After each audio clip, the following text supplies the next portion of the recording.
Oke, kita akan mendengarkan renungan dari Bang Rudolf. Kepada Bang Rudolf dipersilakan.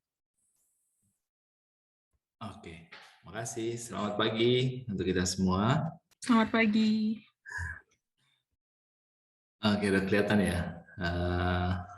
PowerPoint-nya udah kelihatan ya. Sudah, Bang. Sudah, Bang.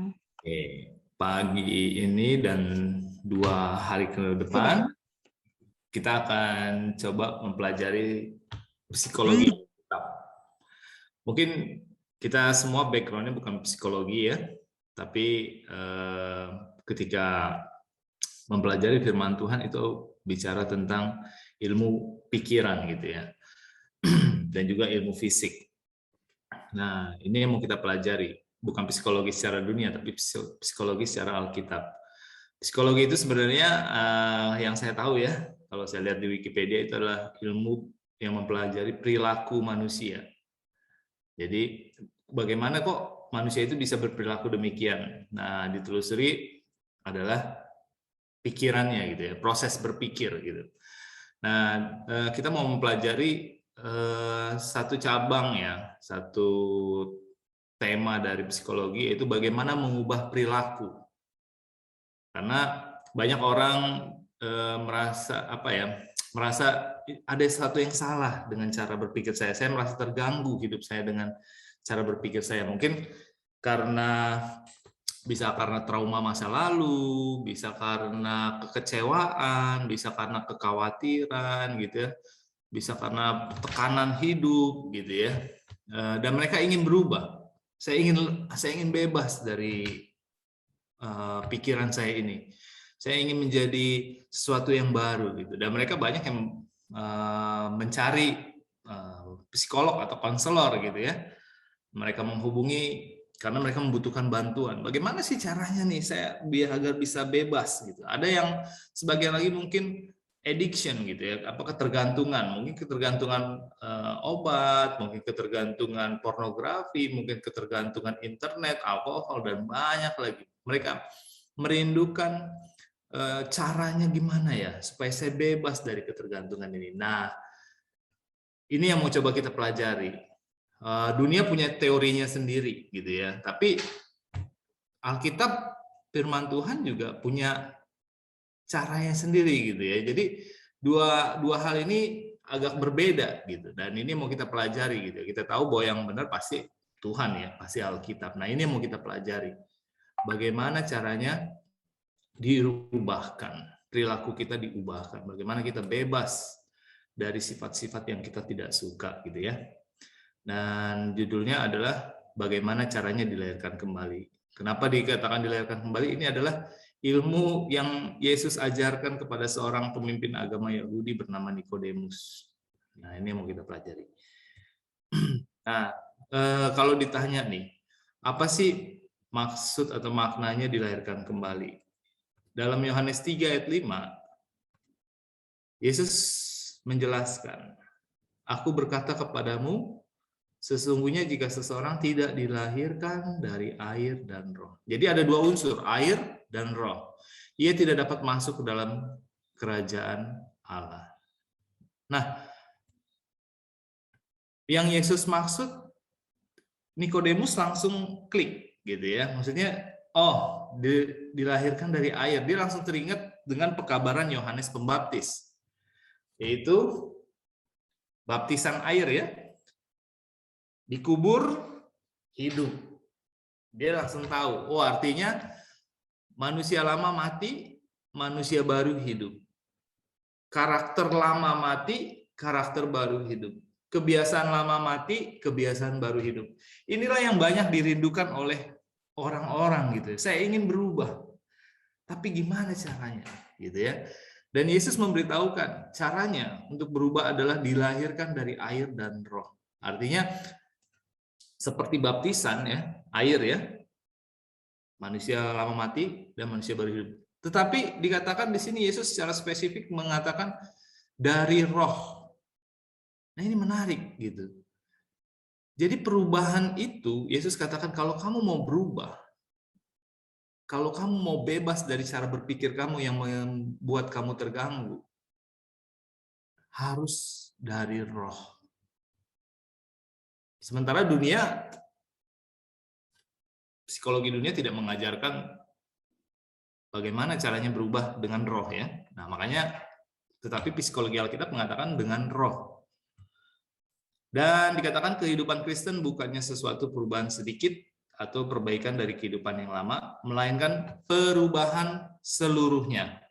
Jadi bukan apa ya, minor ya, bukan minor changes gitu ya, perubahan sedikit gitu, tapi ini major, seperti dinamit gitu, meledak dia gitu ya. Perubahan seluruhnya dari segala sifat. Ada kematian terhadap diri dan dosa. Jadi yang mau dimatikan itu yang mana?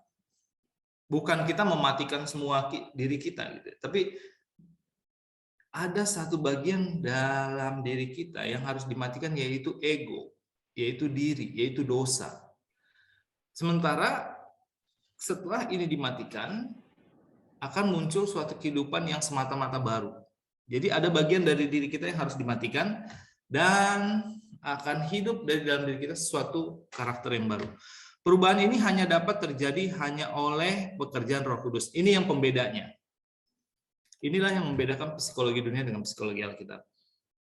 Perubahan hanya dapat terjadi oleh pekerjaan Roh Kudus yang berhasil. Jadi nggak ada kata gagal ini ya. Kalau ada gagal, itu manusianya yang gagal. Roh Kudus tidak pernah gagal. Perubahan ini hanya dapat terjadi hanya oleh pekerjaan Roh Kudus. Jadi kalau seseorang ingin berubah karakternya, ingin berubah proses berpikirnya, dapat terjadi hanya oleh pekerjaan Roh Kudus. Saudara, ada fakta yang cukup tragis ya.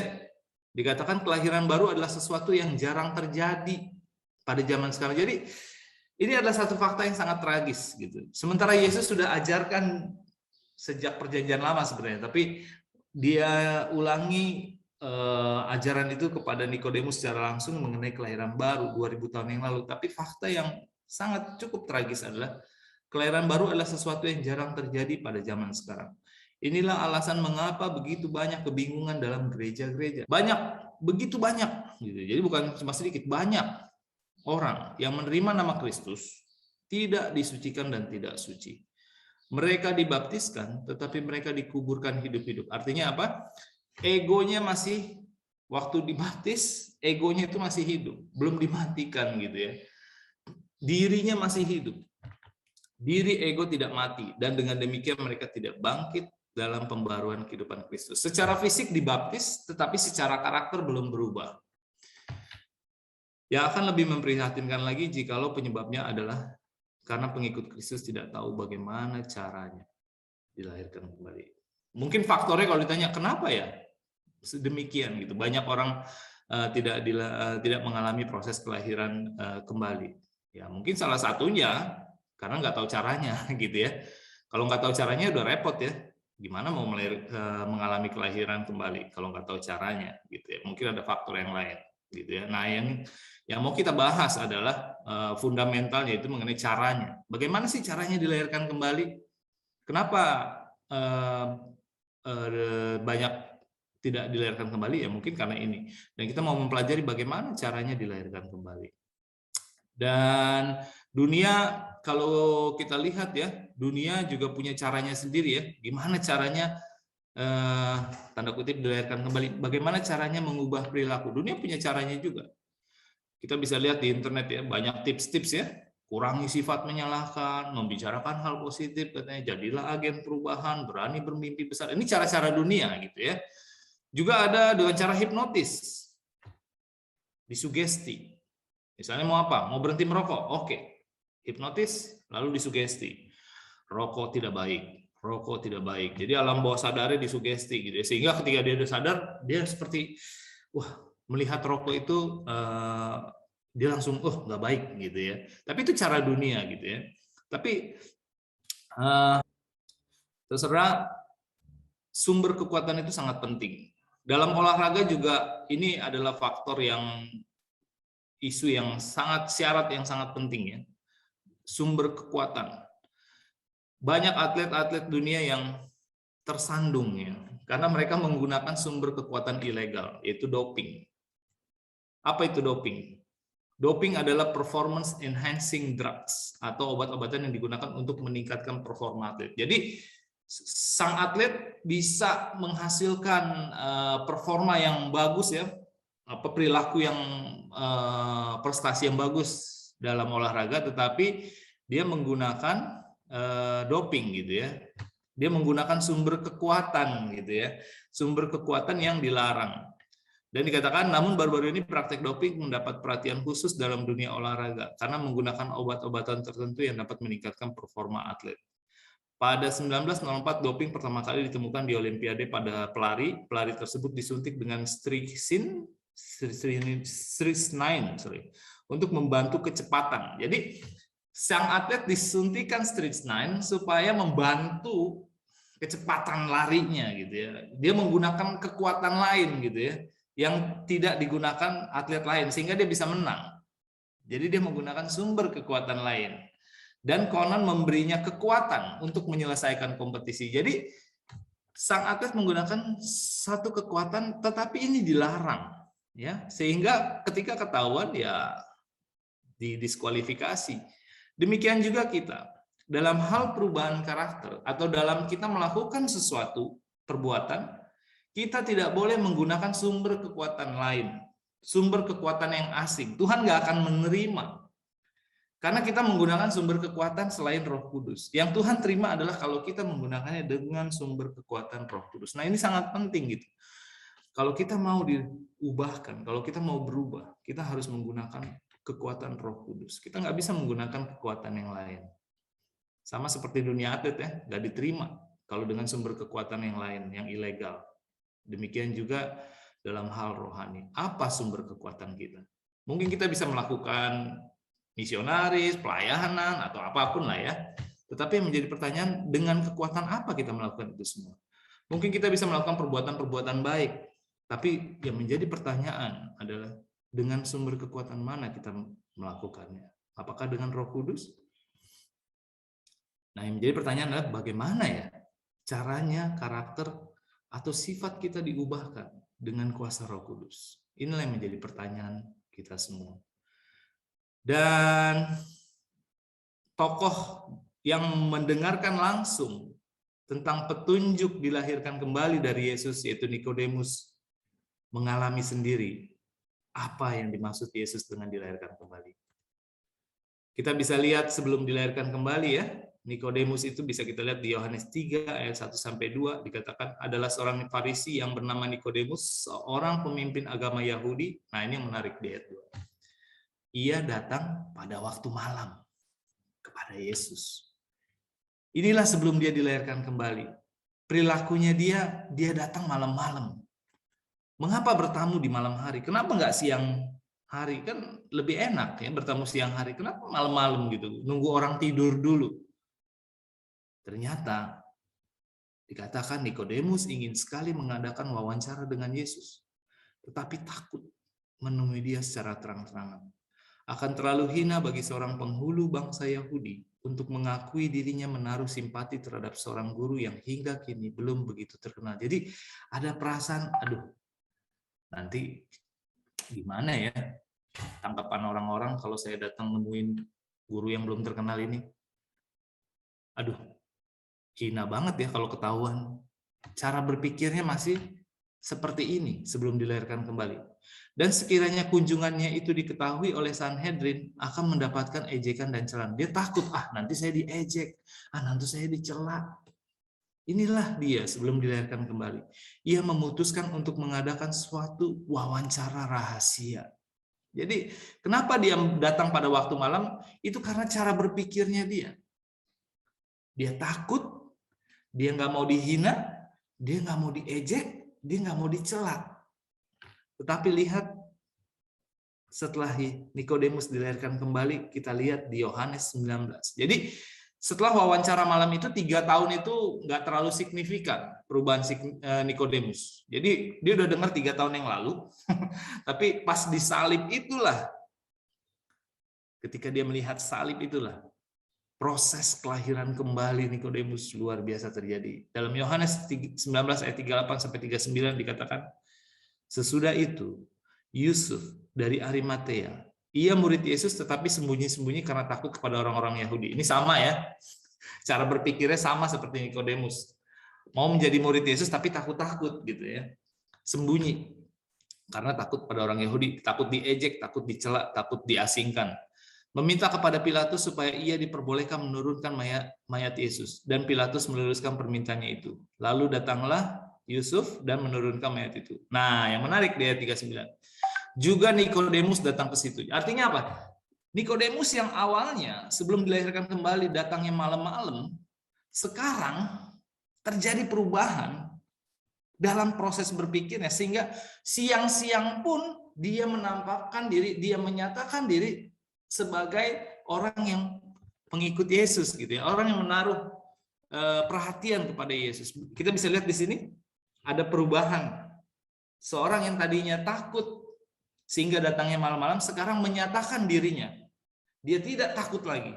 Dia dengan penuh kepercayaan diri, nggak apa-apa saya diejek, nggak apa-apa saya dicela gitu ya. Dia menampakkan diri, menyatakan dirinya, menaruh simpati kepada mayat Yesus gitu ya. Dialah yang mula-mula datang waktu malam kepada Yesus. Ia membawa campuran minyak mur dengan minyak gaharu. Jadi bukan hanya menyatakan dirinya, dia juga membawa, ini kalau untuk orang mayat-mayat zaman dulu kan ada wangi-wangian. Dia membawa bahkan wangi-wangian ini gitu ya. Kira-kira 50 kati beratnya. Jadi bukan hanya menyatakan dirinya, dia juga membawa sesuatu gitu ya. Artinya, wah ini kenapa kamu mau berkorban untuk Yesus ini? Wah, kamu pengikutnya. Dia udah nggak takut lagi gitu ya. Ada perubahan, saudara. Dan bahkan dikatakan di sini terang dari wawancara rahasia tersebut menerangi salib di Golgota. Kemudian dikatakan salib di Golgota itu, dan Nikodemus melihat di dalam Yesus penebus dunia ini. Setelah Tuhan naik ke surga, tatkala murid-murid itu sudah dicerai-beraikan oleh aniaya, Nikodemus tampil ke depan dengan gagah berani. Seorang yang awalnya malu-malu, seorang awalnya takut dicela, seorang yang takut diasingkan gitu ya karena bertemu dengan Yesus, seorang yang awalnya takut merasa wah dihina gitu ya. Sekarang dia tampil ke depan dengan gagah berani, nggak takut. Ia menggunakan kekayaannya untuk menyokong jemaat yang masih baik itu, yang sudah diharapkan oleh orang Yahudi akan dihapuskan pada kematian Kristus. Pada masa bahaya, ia yang telah bersikap berhati-hati dan ragu-ragu itu menjadi teguh seperti batu karang, meneguhkan iman murid-murid itu, serta menyediakan uang untuk memajukan pekerjaan Injil. Jadi bukan hanya menyatakan dirinya, tapi hartanya pun dia libatkan gitu ya. Ini kita mirip dengan siapa? Sakeus ya. Dia kembalikan gitu ya rampasannya ya, bahkan dengan bunganya gitu ya, mirip gitu ya. Yang awalnya hanya melihat dari jauh-jauh, melihat Yesus dari jauh, tapi sekarang dia tampil ke depan. Bukan hanya tampil ke depan, uangnya pun dia libatkan untuk memajukan pekerjaan Injil. Ia diolok-olok dan dia mengalami olok-olok itu, serta dianiaya oleh orang-orang yang dahulu telah menghormati dia. Jadi orang-orang yang dulu menghormati dia sebagai pemimpin Sanhedrin ya, sekarang mengolok-olok. Ia menjadi miskin. Wow, luar biasa saudara. Ada yang mau menjadi miskin hanya untuk Yesus? Ada yang mau yang tadinya kaya menjadi miskin karena melihat Yesus, melihat pekerjaannya di dunia ini, mau melibatkan diri? Ia menjadi miskin dalam harta benda dunia ini, namun ia tidak bimbang dalam iman yang berasal dari pertemuan malam dengan Yesus itu. Jadi kita bisa lihat di sini bagaimana perilaku seseorang itu berubah drastis. Seorang yang tadinya dihormati karena jabatannya, seorang yang kaya, tapi dia berubah, mengalami kelahiran kembali. Dia lepaskan itu jabatan. Ya, bahkan dia yang tadinya dia seorang yang terhormat sekarang diolok-olok, bahkan dianiaya. Dia yang tadinya kaya, dia rela menjadi miskin. Luar biasa. Ini perubahan yang benar-benar yang dikatakan drastis ya, bukan perubahan minor-minor, bukan hanya perubahan berhenti merokok, hanya yang sedikit-sedikit. Ini perubahan total gitu. Inilah psikologi Alkitab. Inilah yang Tuhan mau kerjakan. Perubahan total. Ini adalah pengharapan untuk kita semua. Tidak ada kata, wah saya tidak bisa berubah. Enggak, Tuhan bisa mengubah kita. Nggak mungkin. Saya sudah ketergantungan. Tidak, Tuhan sanggup untuk mengubah, untuk membebaskan kita dari ketergantungan. Nggak mungkin. Memori masa lalu ini begitu menyakitkan. Nggak mungkin saya berubah. Tidak, Tuhan sanggup untuk menghapus memori masa lalu dan memberikan hidup yang baru kepada kita. Nah, yang menjadi pertanyaan adalah bagaimana caranya? Kok bisa Nikodemus mengalami itu? Apa sih yang Yesus ajarkan? Bagaimana sih caranya yang Yesus ajarkan kepada Nikodemus? Kok bisa dia mengalami perubahan total itu? Kita akan mempelajarinya besok. Tuhan memberkati. Amin.